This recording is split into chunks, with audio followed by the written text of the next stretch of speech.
Vamos a Romanos capítulo 3. Hoy día vamos a hablar del Evangelio.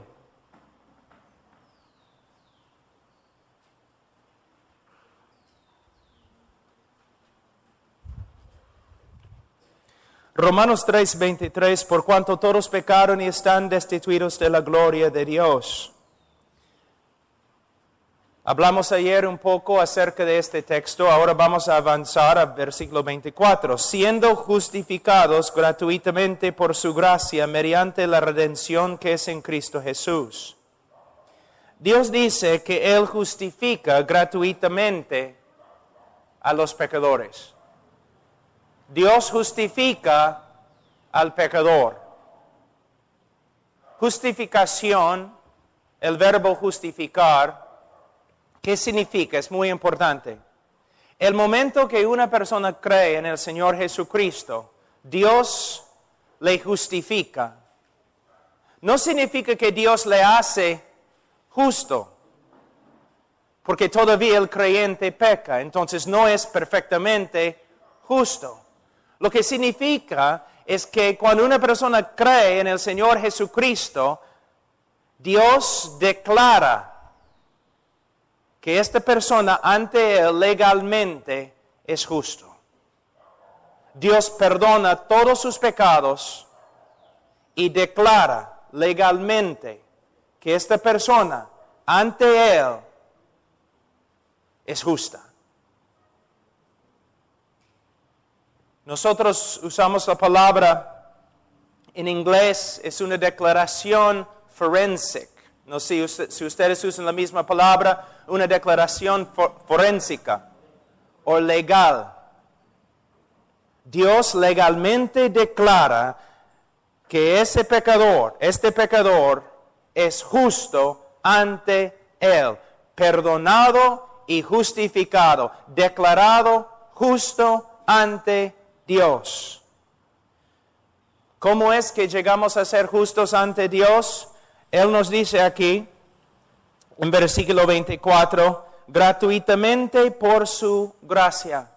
Esta es la diferencia entre el cristianismo y todas las demás religiones. Como dije hace 6 meses acá, vamos a decir que estamos entrevistando a un musulmán y le preguntamos, Señor, si usted muriera ahora mismo, ¿dónde iría? El musulmán va a decir, bueno, yo voy a ir al paraíso. ¿Por qué? Él va a decir, porque soy un hombre justo. Yo amo el Corán, yo leo el Corán, obedezco el Corán, doy limosnas a los pobres, soy un hombre justo, voy a ir al cielo.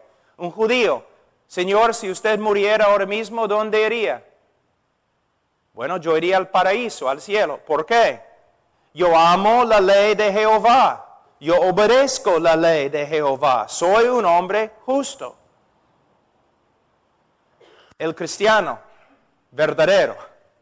Señor, si usted muriera ahora mismo, ¿dónde iría? Al cielo. ¿Por qué? Bueno, nací en pecado. He desobedecido todas las leyes de Jehová. Merezco la condenación. Pero Señor, tú me dices que vas a ir al cielo, pero tú me dices que mereces el infierno. ¿Cómo puede ser? Y Él dice, voy a ir al cielo, no por medio de mis propios méritos, sino por los méritos de otro, el Señor Jesucristo, que murió por mí. Gratuitamente, sin causa, Él nos justificó. Sin causa. Ahora, hay mucho más que podemos decir, pero hay algo muy importante que necesitamos estudiar esta tarde. Es la parte más importante del Evangelio, pero la mayoría de los evangelistas nunca mencionan esta parte. Nunca. Porque ellos mismos no entienden lo que sucedió en la cruz. ¿Por qué tuvo que morir Cristo? ¿Por qué? por causa de nuestro pecado, pero no hemos contestado la pregunta. ¿Por qué tuvo que morir? Vamos a Proverbios 17.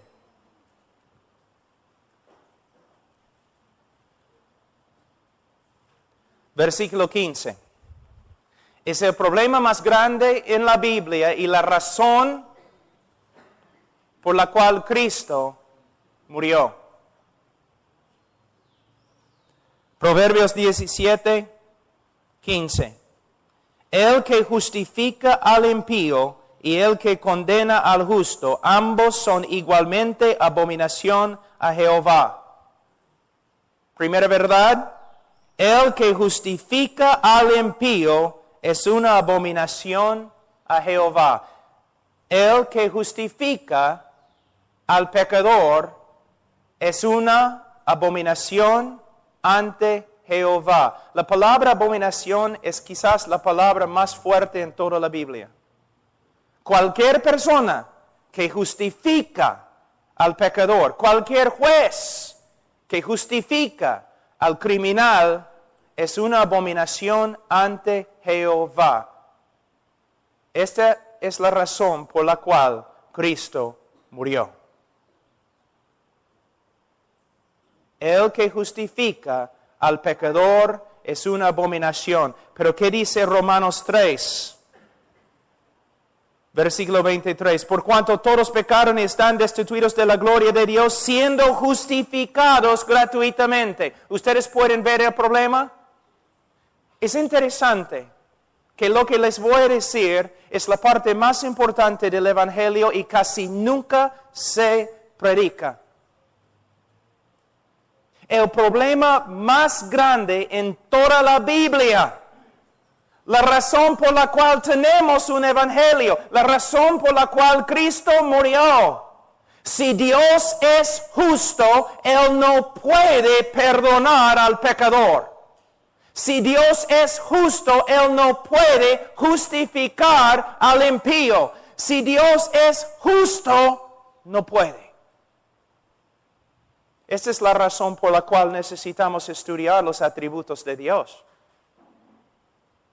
Si Dios es justo, Él no puede justificar al impío.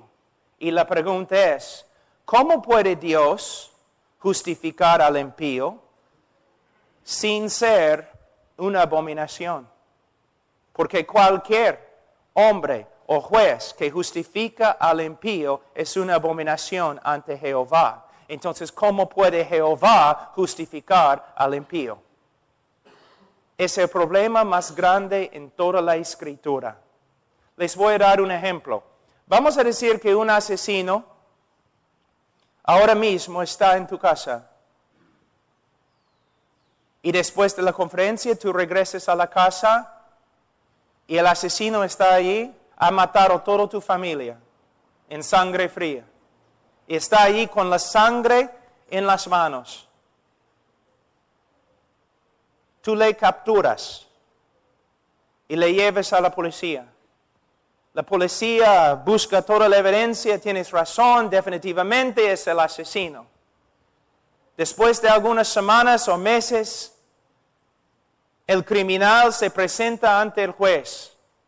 Y el juez dice, yo soy un juez lleno de amor y compasión y misericordia. Te perdono. Estás libre. ¿Cómo vas a responder tú?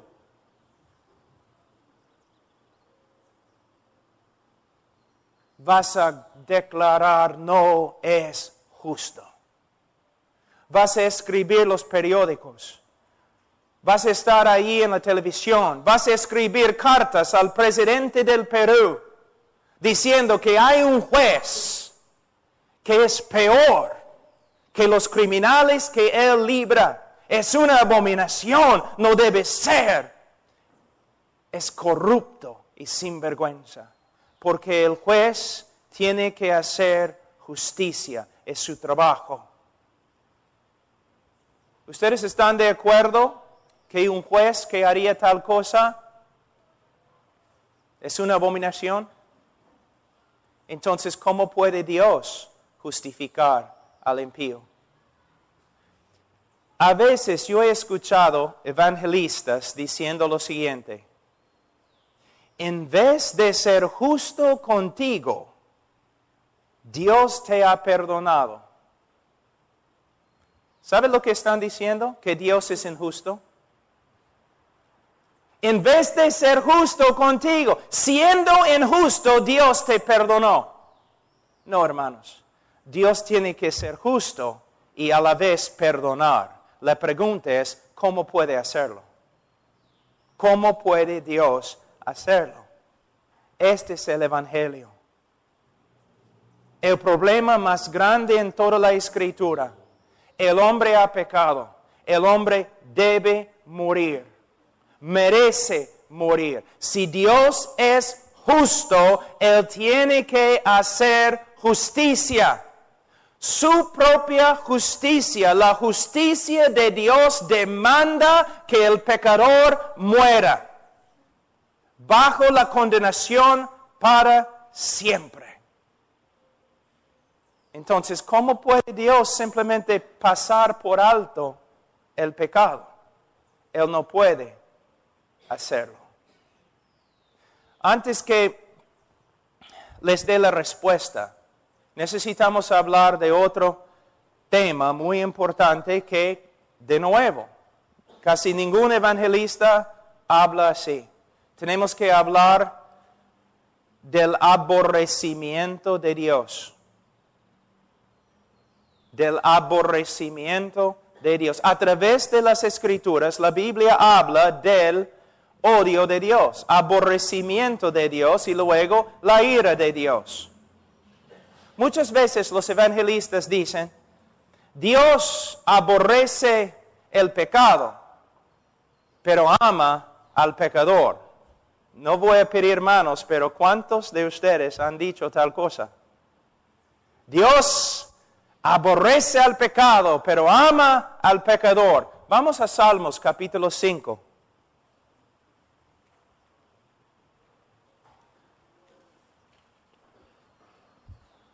Salmos capítulo 5, versículo 5.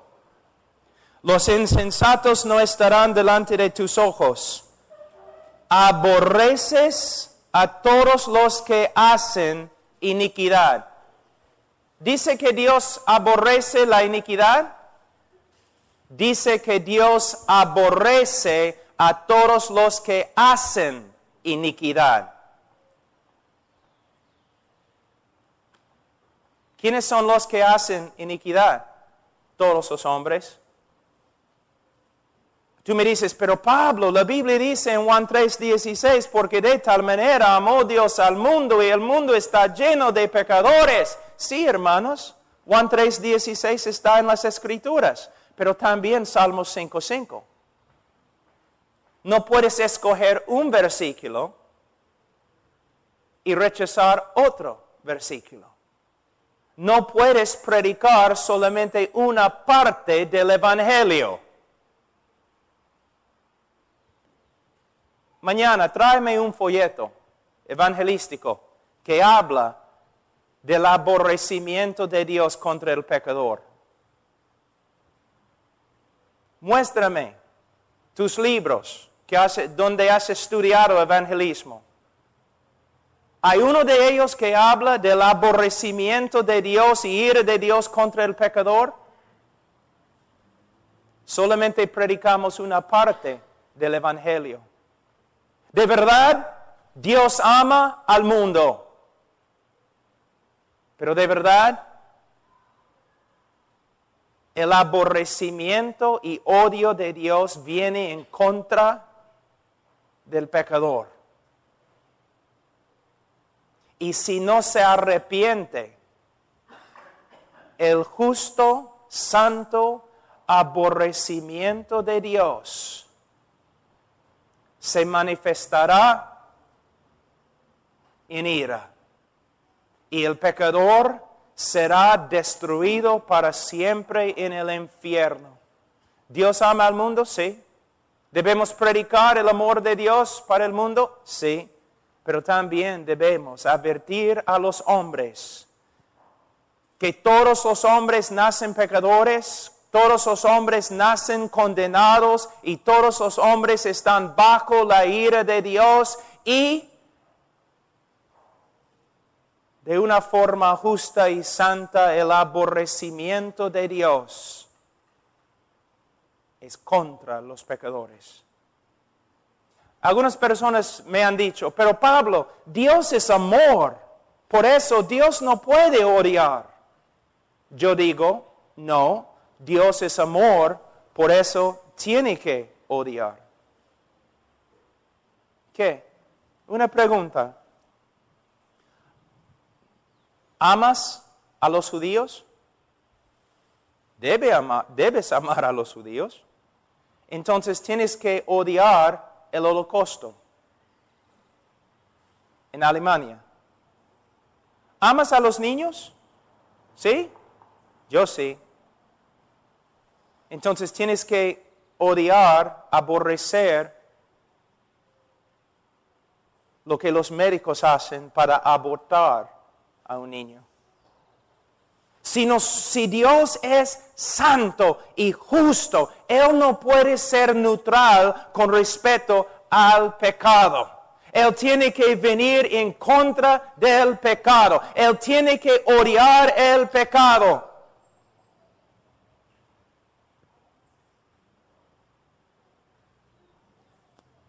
¿Qué pasa si un hombre mata a varias personas inocentes? Y tú lees la historia, en el relato en el periódico, y no te enojas, no te molesta, no tienes ningún problema con lo que él ha hecho, entonces tú eres peor, tú eres tan malo como él. Pero Dios es santo. Él está en contra del pecado. Y su ira, y su odio, y su aborrecimiento vienen en contra del pecador. Y tenemos que entender esta verdad bíblica que se ha perdido. Dios no es neutral con respecto al pecado. ¿La evidencia? ¿Han leído el Antiguo Testamento? Dios viene en juicio contra las naciones. ¿Has leído el libro de Apocalipsis? El juicio de Dios viene en contra de las naciones. Pero el problema es, ¿por qué el juicio de Dios no viene en contra de ti? Porque nosotros también éramos antes hijos de ira y hijos del diablo. Pecadores, rebeldes. ¿Cómo puede Dios perdonarnos? ¿Un juez simplemente puede perdonar al criminal sin satisfacer la justicia? No. No es justo. De la misma forma, Dios puede perdonarnos solo por medio de satisfacer su propia justicia. Dios tiene que ser justo mientras salva. Y el amor de Dios es un amor justo. Y un evangelista que dice, en vez de ser justo contigo, Dios te ha perdonado, aunque no lo sepa, está blasfemando a Dios. Está diciendo que Dios ha sido injusto en perdonarte. Dios tiene que satisfacer su justicia. Su justicia demanda que tú mueras. Ahora, algo muy importante. Voy a tratar de explicarlo en español. Es un poco difícil, pero cuando yo digo que Dios tiene que satisfacer la justicia antes de perdonarte, no estoy diciendo que hay una regla de justicia más alta que Dios que Él tiene que satisfacer. No. Estoy diciendo que dentro de Dios, uno de los atributos de Dios es justicia.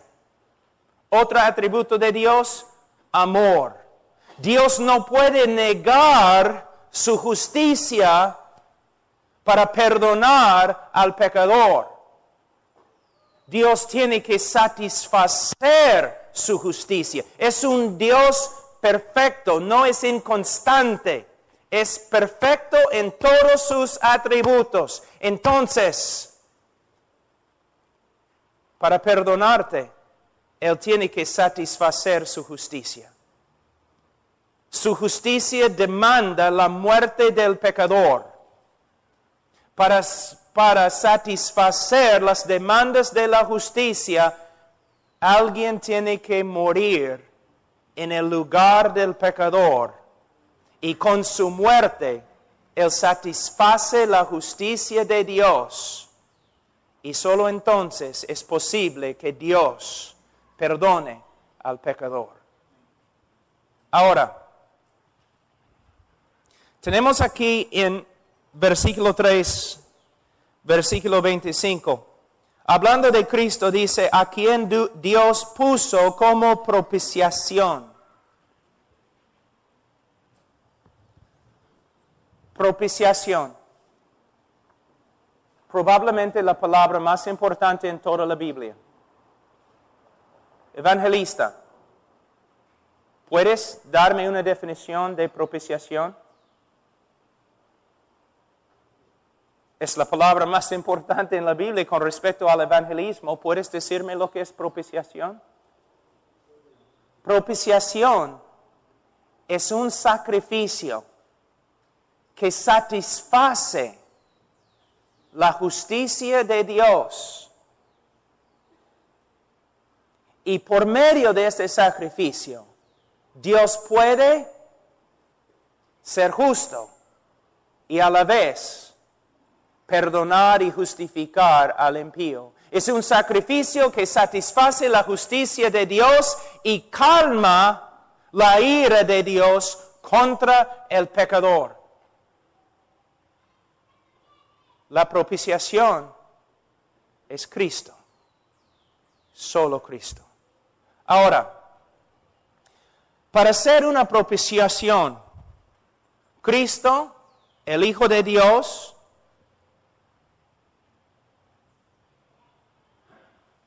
tenía que ser hombre. La sangre de toros y animales no tienen el poder para quitarnos el pecado. El que muere en la cruz tiene que ser hombre. Adán ha pecado, Adán ha caído.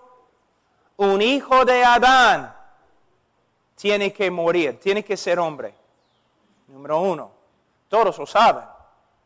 Pero ¿sabes? No solamente hombre. Para morir por nuestros pecados también tiene que ser Dios. A veces yo escucho a los evangelistas o los cantantes cantando canciones que dicen, Dios buscó por todo el cielo, por toda la tierra, y no podía encontrar ni un ángel, ni un hombre que podría morir por nuestros pecados. Bueno, es cierto, pero hermanos, si hubiera un hombre perfecto, Él todavía no podría morir por nuestros pecados. Si hubiera un ángel perfecto, Él no podría morir por nuestros pecados.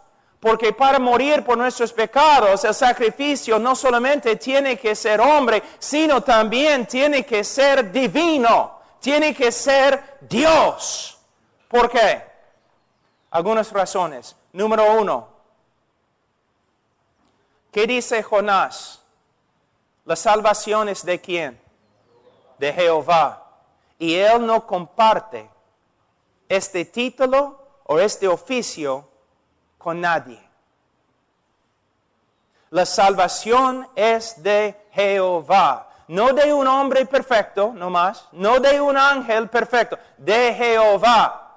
Por esta causa, la doctrina de los testigos de Jehová es una abominación. Porque ellos dicen que Jesús era una criatura. Si Jesús es una criatura, entonces una criatura murió por nosotros. Una criatura ahora lleva el título de Salvador y Dios dice que no comparte este título con nadie. Y adoramos a una criatura como Salvador. Blasfemia. No solamente tiene que ser hombre, tiene que ser divino. Otra razón.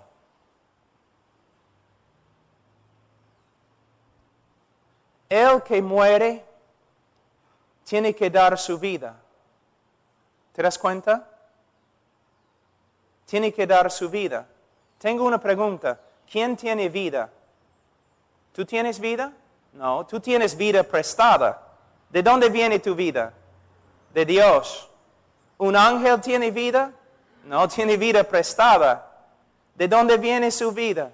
De Dios. Solo Dios tiene vida. Cristo dijo, yo tengo autoridad de hacer ¿qué? Él tenía autoridad de dar su vida y tomar su vida de nuevo. Era su vida. Él tenía vida en sí misma. Vamos a decir que yo pido prestado el carro de hermano Zacarías. Y estoy ahí en el carro, ¿no? Paseando ahí por la calle. Y tú me dices, tú te acercas a mí y dices, oye Pablo, yo necesito un carro. Ya. Lleva este carro, yo te lo regalo.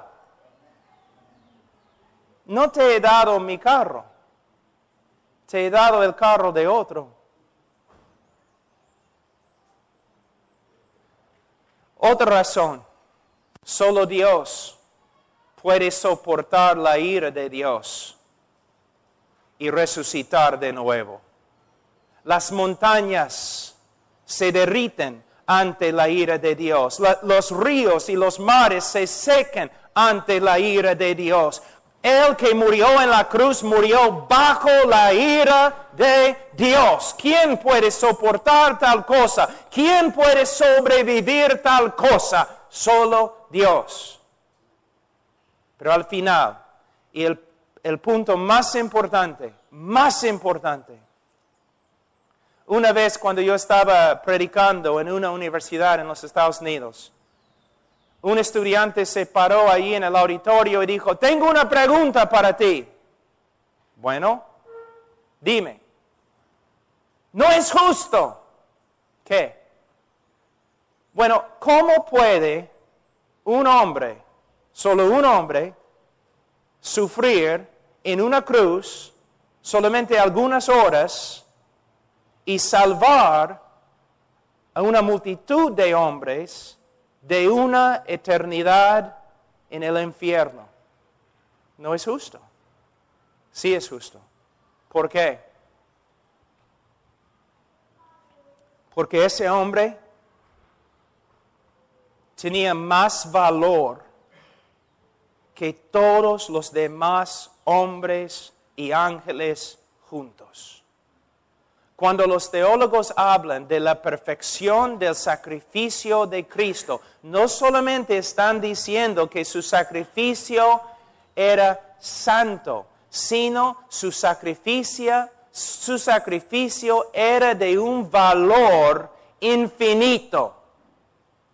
Un hombre no tiene valor infinito. Un ángel no tiene valor infinito. Solo Cristo, siendo hombre, siendo Dios, tenía el valor infinito para morir y comprar una multitud de hombres. Por eso es necesario que la propiciación sea hombre y la propiciación sea divino, sea Dios.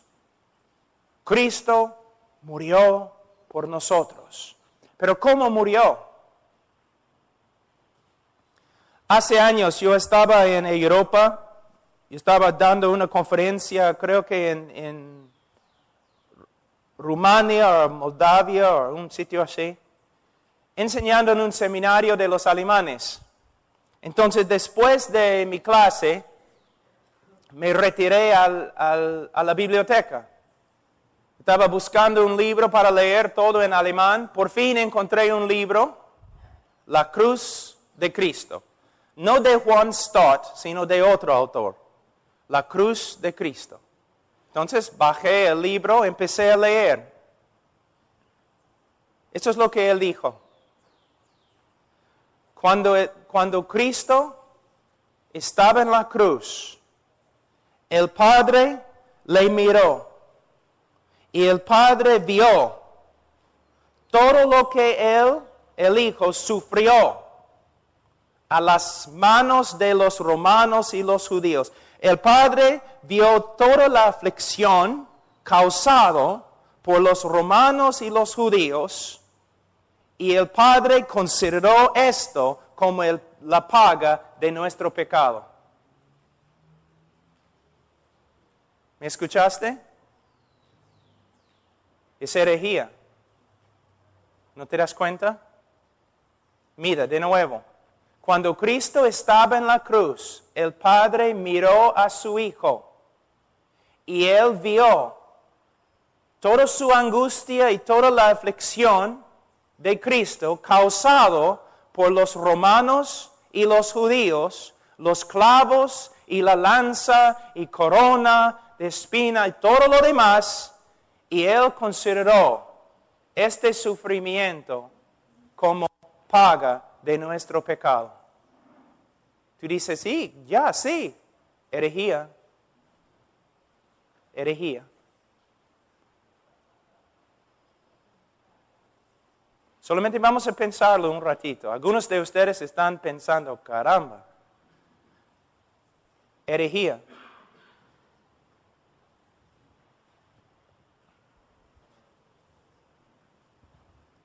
¿Por qué?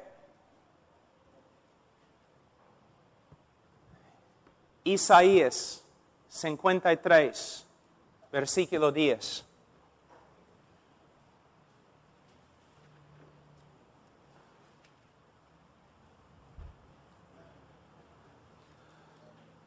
Con todo eso, Jehová quiso quebrantarlo, sujetándole a padecimiento. De nuevo, Jehová quiso quebrantarlo. Todos los hombres son pecadores. Todo el pueblo de Dios, pecadores. Ahora, ¿qué hemos dicho hasta ahora? Para perdonar, Dios tiene que ser justo. Él no puede negar su justicia y simplemente perdonar. Él tiene que ser justo y tiene que perdonar. Su justicia demanda la muerte del culpable bajo la ira de Dios. Para pagar por nuestros pecados, Cristo tuvo que morir bajo la ira de su propio Padre. Su Padre lo quebrantó en la cruz. Ahora, en el libro de Mateo, nosotros entendemos en capítulo 27 que Cristo clamó de la cruz, ¿no? ¿Qué clamó? Padre mío, ¿por qué me has abandonado? Yo escucho a veces los evangelistas diciendo, el Padre no podía mirar a los sufrimientos de su Hijo. Él tuvo que mirar por otro lado, porque no podía soportar los sufrimientos de su Hijo. Herejía. Herejía. No es lo que Cristo dice. Cristo dice que su Padre le abandonó. La palabra también se traduce desamparó. ¿Por qué? Dios es santo y no puede mirar al pecador. Y en la cruz, el Santísimo Hijo de Dios llevó el pecado de su pueblo. Y Él llegó a ser pecado. Y el Padre, siendo santo no más, podía mirar a su propio Hijo. Vamos a Salmos 22.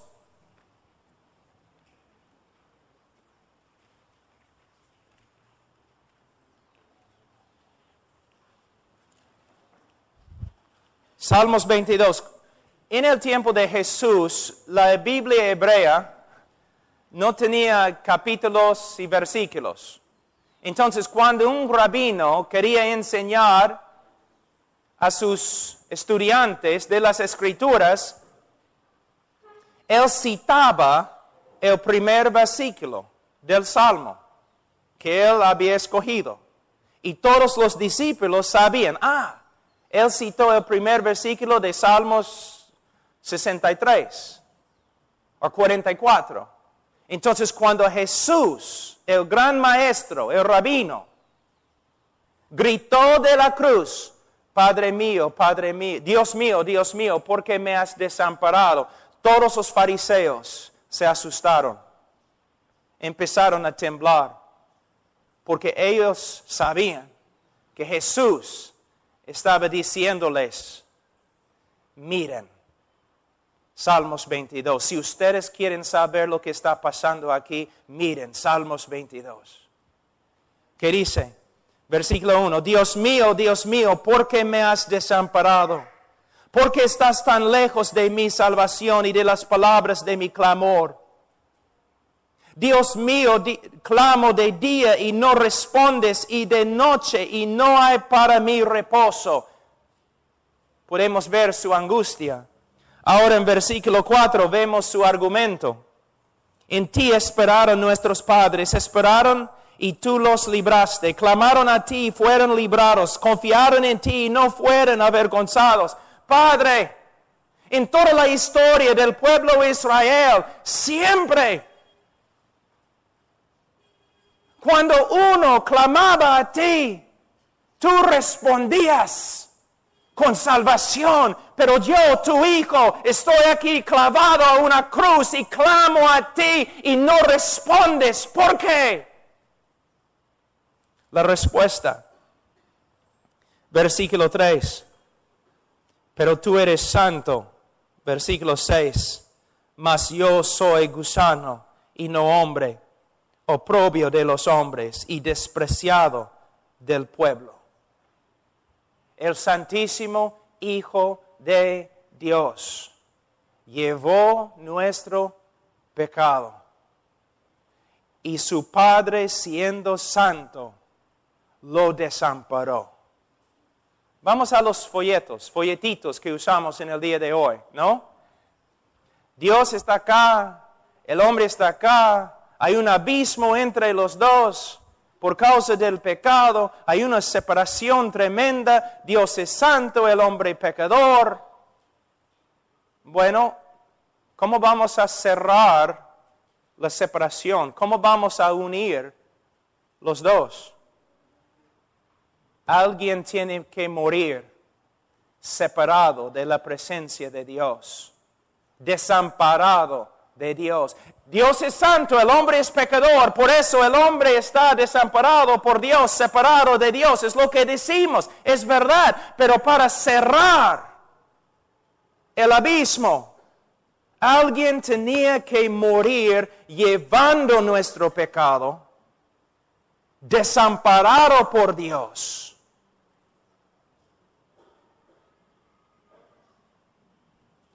¿Qué dice Hebreos?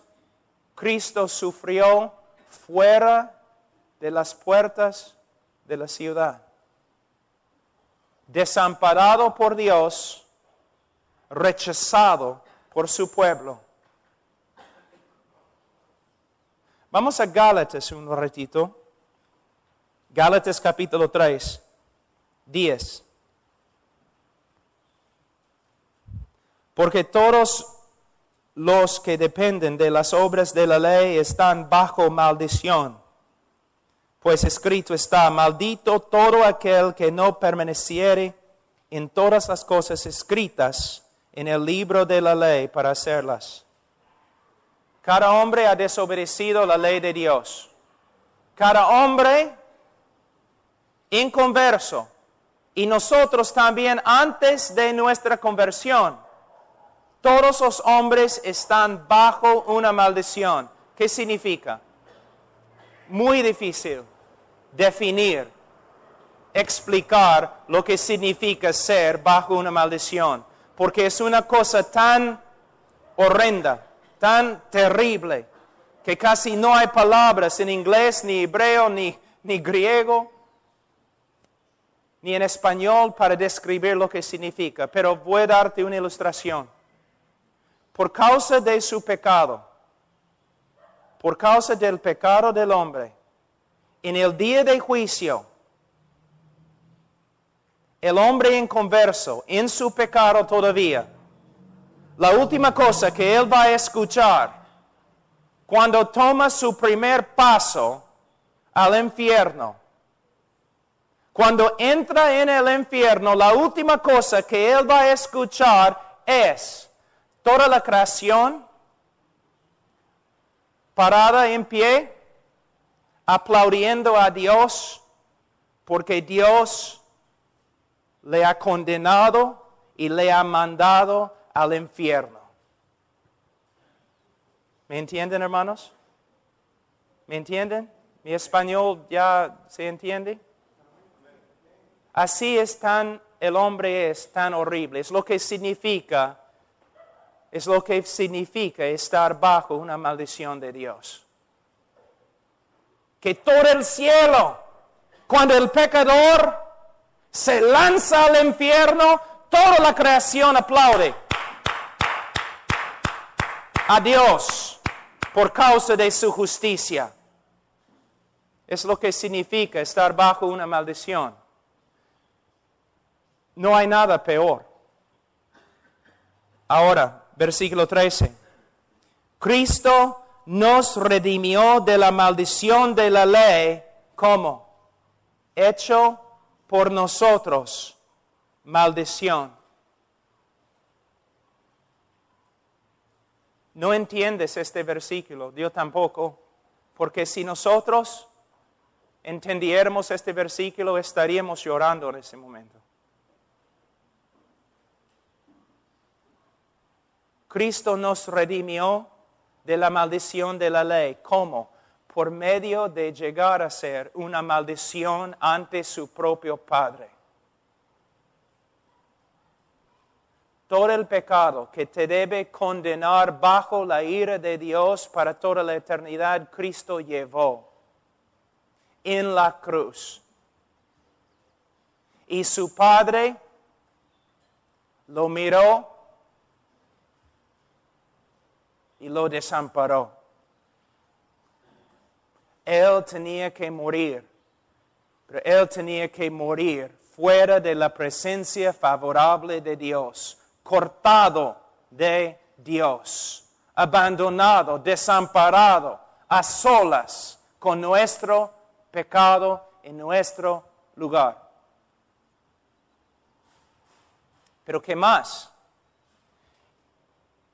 En los evangelios entendemos que Cristo antes de la cruz estaba en un huerto, Getsemaní. Y allí en el huerto lloró: Padre, esta copa que pase. 3 veces, con tanta angustia que estaba sudando gotas de sangre. Una pregunta: ¿qué es la copa? De nuevo, a veces escucho a los predicadores y los evangelistas diciendo: bueno, la copa era la cruz, ¿no? Los clavos y el látigo y la corona y la persecución de los hombres. No.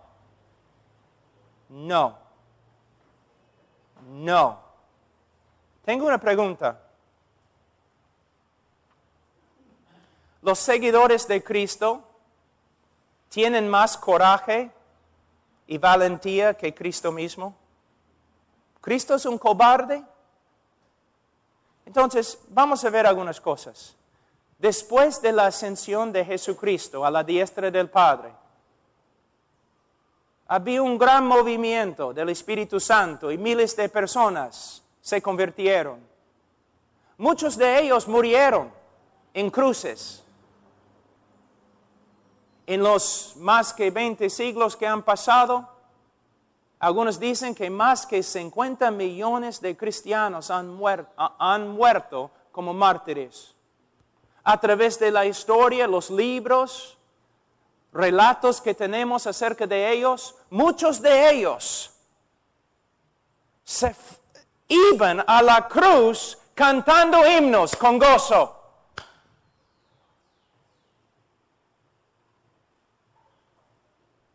No solamente crucificados, sino crucificados al revés y cubiertos de brea, prendida con fuego. Y mientras estaban muriendo así, cantaban himnos. Entonces tenemos discípulos que van a la cruz cantando con gozo, pero el capitán de su salvación está en un huerto, escondido, llorando, con tanta angustia que está sudando gotas de sangre. ¿Ustedes pueden ver el problema? Honestamente, ¿ustedes creen que Cristo temía algunos clavos? ¿Cristo temía una corona? ¿Cristo temía una cruz? O algunos de los carismáticos dicen que Cristo temía el diablo.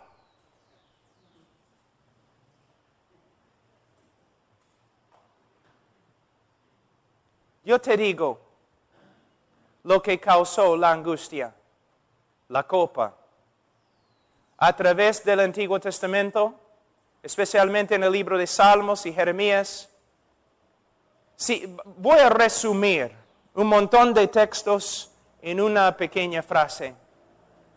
Dios básicamente dice así: por causa de la rebeldía de las naciones y la iniquidad de los pueblos, yo voy a darles la copa de mi ira, y van a beberla a la fuerza, y van a morir. ¿Qué estaba dentro de la copa? La ira de Dios, la furia de Dios contra ti. Alguien tenía que morir bajo la ira y la furia de Dios para apaciguar su ira contra nosotros. Es lo que sucedió a Cristo. De nuevo, en Isaías 53.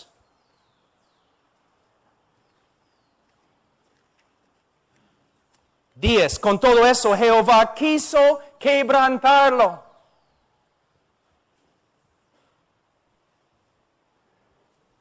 Dios quebrantó, aplastó, hizo sufrir hasta la muerte a su propio Hijo. Por causa de nuestro pecado, nosotros debemos morir bajo la ira de Dios en el infierno para siempre.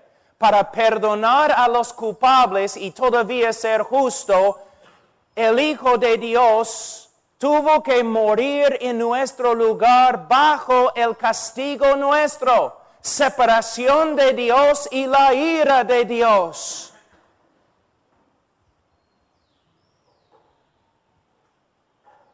Dios quebrantó a su Hijo.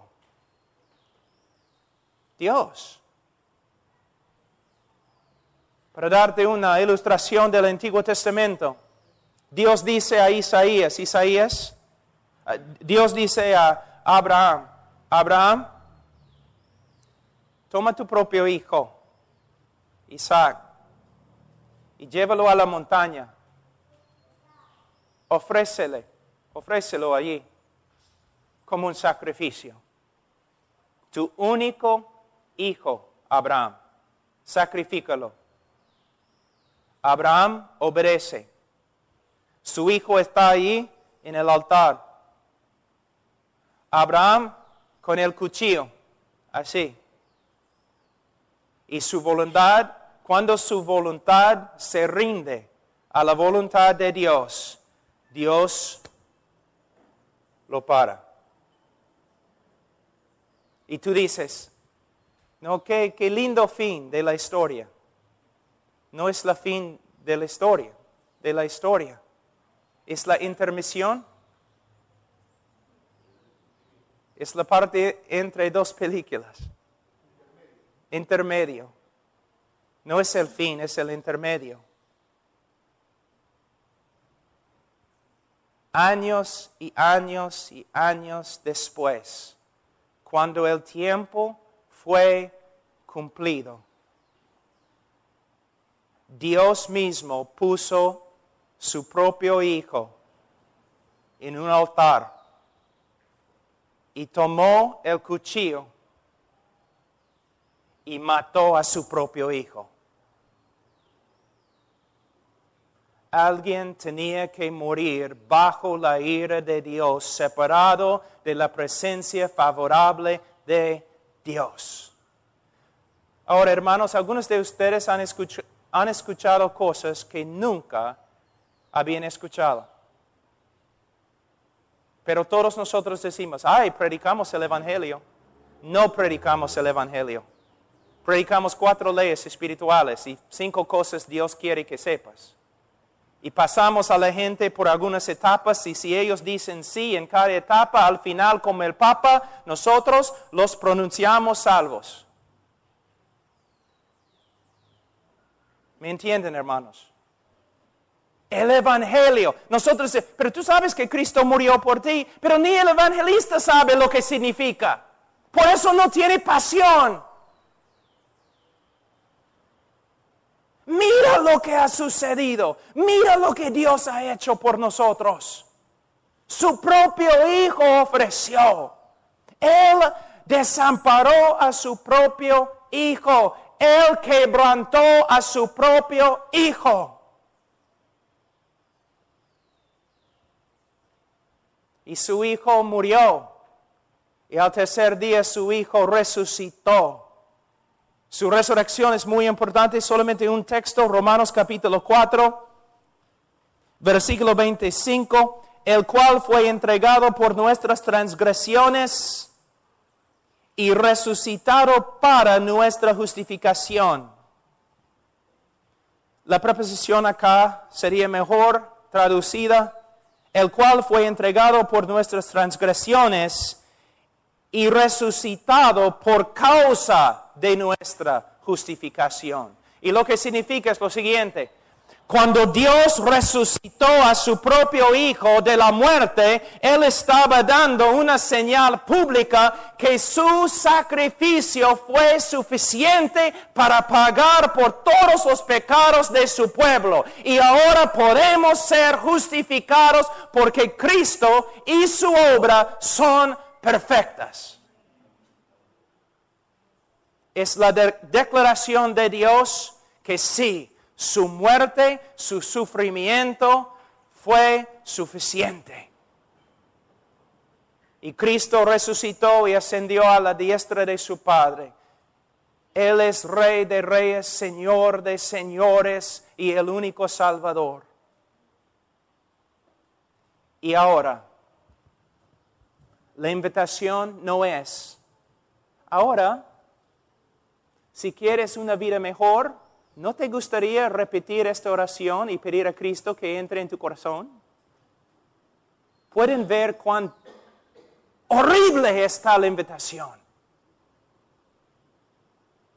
No, la invitación bíblica es para la gloria de su Hijo, para el beneplácito de su Hijo, para el gozo, el honor de su Hijo. Dios demanda que todos los hombres se arrepientan y crean en el Evangelio. No importa lo que te cueste. Nosotros, yo creo que los predicadores en el día de hoy de verdad creen que Cristo y su muerte no tienen mucho valor. Porque ellos dicen, mira, Cristo murió por ti. Si vienes a Él, Él va a arreglar tu vida. Debes venir a Él si no arregla tu vida. Debes venir a Cristo porque Él va a ayudarte económicamente. Debes venir a Cristo aunque mueras en pobreza, porque Él es digno. Debes venir a Cristo porque Él va a arreglar tu matrimonio. Tu matrimonio no es tan importante como Cristo. Debes venir a Cristo para la gloria de Cristo. Porque Cristo es merecedor de toda tu fe, toda tu obediencia. Tú debes creer en Cristo aunque te mande al infierno.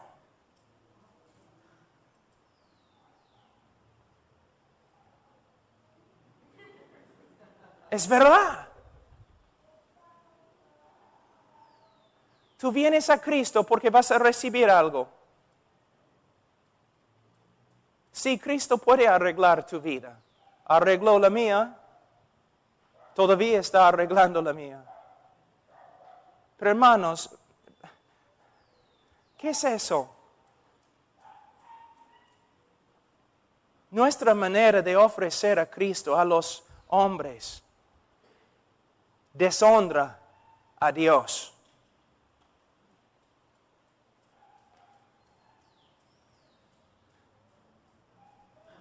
La invitación, solamente para darles un ejemplo, una invitación es así. Ahora he predicado el Evangelio de Dios y Dios te manda que te arrepientes y que crees en el Evangelio. Los que se arrepienten y creen en el Evangelio serán salvos. Los que no se arrepienten y no creen serán condenados. Debes venir a Cristo. Debes clamar a Cristo. Cristo, sálvame, pero con un corazón arrepentido. Tengo una pregunta para ti. En este momento, pecador, ¿tú puedes ver tu pecado? Antes de entrar en esta casa de Dios esta noche, tú amaste tu pecado. Ahora aborreces el pecado que antes amaste. Dios ha hecho una obra en tu corazón. Ahora puedes ver tu pecado. Puedes ver cuán sucio que es. Deseas ser limpio, deseas ser santo, deseas ser hijo de Dios, deseas honrar a Cristo. Cristo para ti ahora es precioso, entonces clama a Cristo, con fe y te salvará. Pero la evidencia de que te ha salvado será que tu vida va a cambiar y va a continuar cambiando hasta el fin. Pero si tú recibes a Cristo esta noche y tú sales de este lugar y tu vida no cambia, no recibiste nada esta noche. Porque si alguno está en Cristo, nueva criatura es. Hermanos, terminando, estas campañas que tenemos, ¿no? Es una broma. ¿Debemos tener campañas? Sí, pero campañas bíblicas. Las campañas son una broma. Las evangelistas, 400 personas recibieron a Cristo. Ninguno de ellos llega a la iglesia domingo. Es como un circo.